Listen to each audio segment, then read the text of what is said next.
आज का दिन साधारण नहीं है। 12 नवंबर वह तिथि जब अष्टमी तिथि बुधवार का दिन और अश्लेषा नक्षत्र एक साथ मिलकर बना रहे हैं। वह त्रिग्रही योग जो हर साल नहीं कई वर्षों में एक बार बनता है। कहते हैं जब बुद्धि की बुद्धि, अष्टमी का संहार और अश्लेषा का रहस्य एक ही रात में मिलते हैं, तब ब्रह्मांड की छुपी हुई शक्ति की लहरी पृथ्वी पर उतरती है।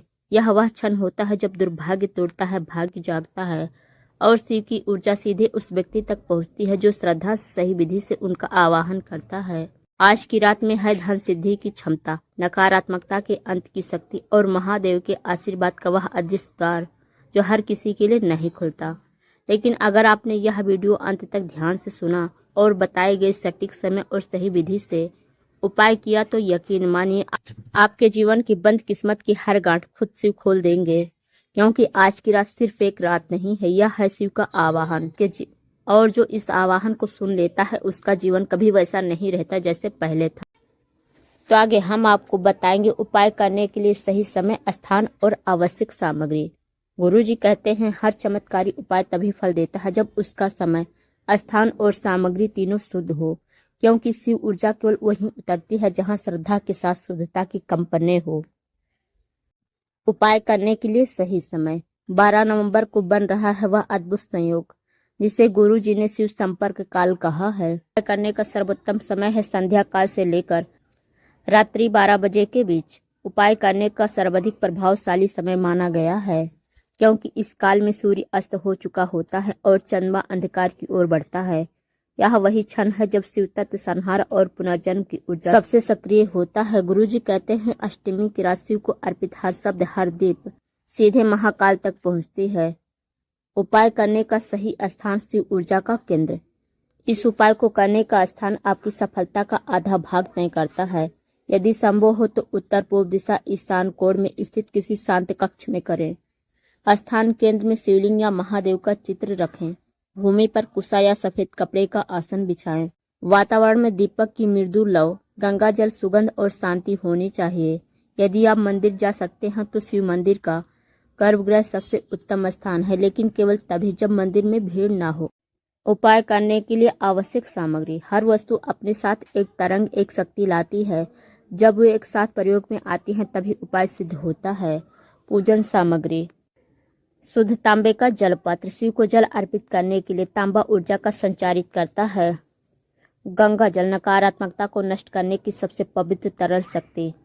बेलपत्र, बेल के पत्ते शिव का प्रिय दुर्भाग्य नाशक। कच्चा दूध शुद्धता और शांति का प्रतीक। शहद और दही पंचामृत के लिए जीवन में मधुरता लाते हैं। काले तिल और चावल ग्रह दोषों को शमन करने के लिए। सफेद पुष्प विशेषतः धतूरा या कमल शिव ऊर्जा को आकर्षित करने वाला। दीपक घी का या तिल के तेल का ज्ञान और प्रकाश का प्रतीक। धूप या लोबान वातावरण को पवित्र करता है और नकारात्मक तरंगे दूर करता है। एक नया सिक्का चांदी या तांबे का धन ऊर्जा को आमंत्रित करने के लिए। ध्यान और आवाहन सामग्री। रुद्राक्ष माला जप के लिए। सफेद वस्त्र या पीत वस्त्र मन की स्थिरता के लिए। एक खाली पात्र चांदी या मिट्टी का धन ऊर्जा के संचय का प्रतीक। सुगंधित जल केसर या गुलाब मिश्रित मानसिक ताजगी और ध्यान केंद्रित करने के लिए। उपाय शुरू करने से पहले अपने घर के उत्तर पूर्व भाग की सफाई करें। हल्दी और गंगा जल से भूमि पोछें। शिव मंत्र ओम नमः शिवाय का 108 बार जाप करें। सुबह स्नान के बाद व्रत संकल्प लें, मैं आज शिव संयोग में श्रद्धा और विश्वास के साथ दुर्भाग्य निवारण और धन प्राप्ति के लिए यह उपाय करूंगा। गुरु जी कहते हैं जिस दिन तुम अपने भीतर के भय को शांत कर लोगे उसी दिन शिव तुम्हारे भीतर बोलना शुरू करेंगे। इसलिए उपाय से पहले 5 मिनट शांत बैठें, धीरे धीरे गहरी सांस लें और केवल एक भाव मन में रखें, मैं शिव का अंश हूँ, मेरे भीतर शिव हैं। अब आप तैयार हैं उस उपाय के लिए जो आपके जीवन में दुर्भाग्य की रात को समाप्त कर धन और शुभ ऊर्जा का सूर्योदय ला सकता है। तो आगे हम आपको बताएंगे इस उपाय की संपूर्ण विधि। चरण दर चरण कैसे करें, कौन से मंत्र बोले, किस दिशा में जल चढ़ाएं और कौन सा रहस्य केवल कुछ लोगों को ही बताया गया है। आगे खुलने वाला है वो रहस्य जो आपके जीवन की दिशा ही नहीं आपकी किस्मत की रेखाएं भी बदल सकता है। अब समय आ चुका है, वह क्षण जब आपके कर्म, आपकी श्रद्धा और आपकी शिव ऊर्जा एक बिंदु पर मिलेंगे। तो चलिए विधि शुरू करते हैं। चरण 1, संकल्प ऊर्जा का आवाहन। सबसे पहले संध्या काल के बाद शांत वातावरण में पूर्व दिशा की ओर मुख करके बैठें। दोनों हाथ जोड़ें, आंखें बंद करें और गहरी सांस लें। धीरे धीरे बोलें, ओम नमः शिवाय। हे महादेव, आज मैं समर्पित हृदय से अपने जीवन के अंधकार को दूर करने, धन, समृद्धि और सौभाग्य प्राप्ति हेतु यह दिव्य उपाय आरंभ कर रहा हूँ। मुझे आपकी कृपा प्राप्त हो।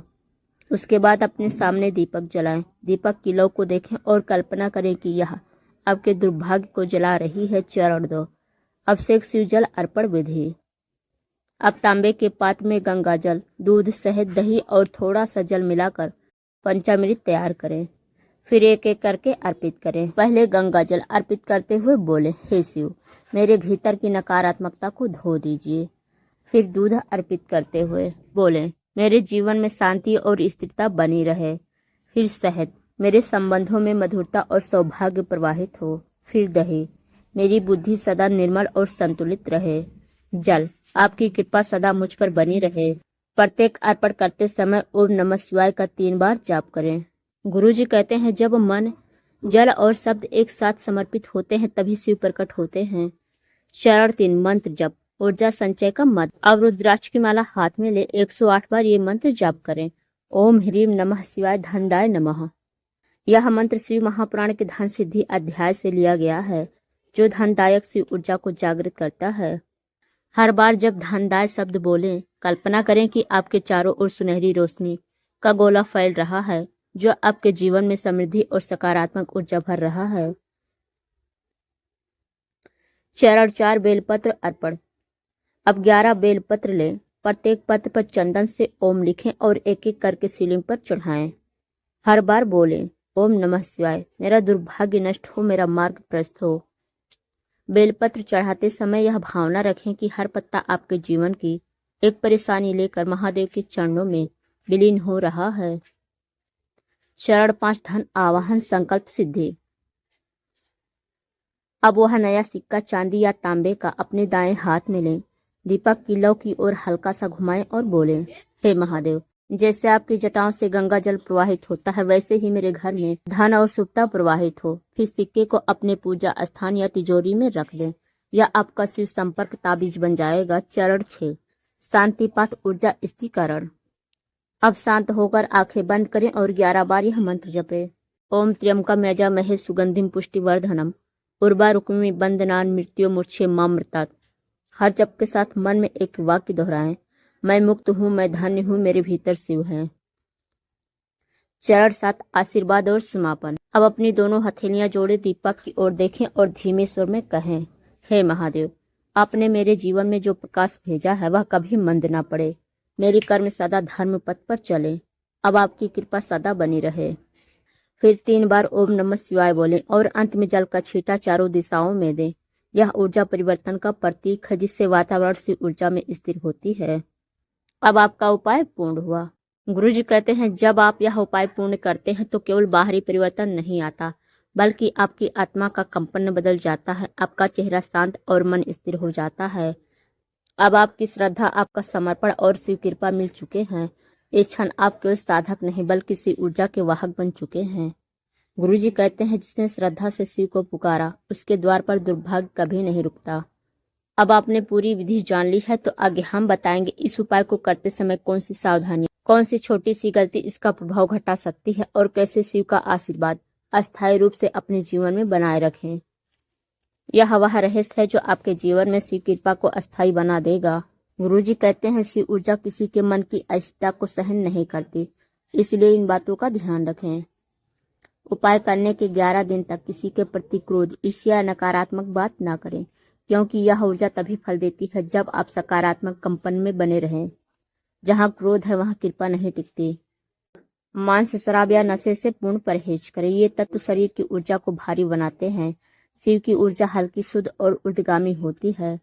भारी भोजन या नशा इस कंपन को नीचे खींच लेता है। पूजा के बाद दीपक तुरंत न बुझाएं। दीपक स्वयं शिव की उपस्थिति का प्रतीक है, उसे अपने आप बुझने दें। यह दर्शाता है कि ऊर्जा का चक्र पूर्ण हो गया है। उपाय का गुप्तता बनाए रखें। इस उपाय के बाद अगले 3 दिन तक इसके बारे में किसी से चर्चा ना करें। शिव की कृपा तब तक फलती है जब तक वह मौन रहे।